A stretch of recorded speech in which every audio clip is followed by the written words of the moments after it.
L'affaire à faire, c'est pour nous le plus important dossier d'accident collectif.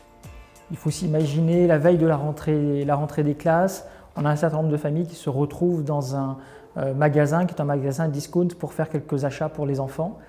C'est une journée où il pleut énormément et puis tout d'un coup tous décrivent un bruit énorme, un bruit de fatras et en fait c'est le toit du magasin qui va s'effondrer sur eux. Donc ce sont des tonnes d'eau, ce sont des tonnes d'acier qui tombent sur plusieurs familles, qui se retrouvent coincées parce que devant la porte d'accès de l'entrée principale est bouchée par le métal et puis la porte de secours a été verrouillée par les dirigeants du magasin. Donc ils n'ont aucune possibilité de sortir, ils sont vraiment pris au piège. Ils vont être sortis un à un pendant des heures. Certains ont décrit les cris de l'une de nos clientes qui était une enfant d'une dizaine d'années, qui se retrouve sous les tôles, la jambe coincée, qui va avoir la jambe fracturée de façon extrêmement grave.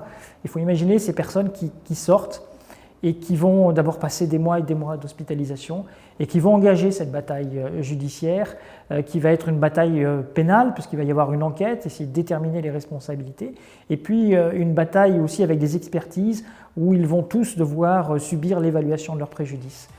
C'est une affaire qui a été difficile à porter parce que l'émotion était extrêmement forte. On avait beaucoup de familles, donc on avait vraiment des cas très différents. Et avant le procès, on les a tous réunis. Il y avait une demande pour qu'ils se réunissent tous. Et cette réunion que l'on a fait pendant plus de 2 heures, cet échange, je crois que ça a été un grand moment. Et puis ça a permis de bien se préparer à l'audience correctionnelle qui a suivi. Donc c'est un moment de grande émotion parce que ce que l'on percevait de la détresse des uns et des autres, dans leurs mots, dans leur bouche, dans leurs yeux, on avait l'impression d'y être.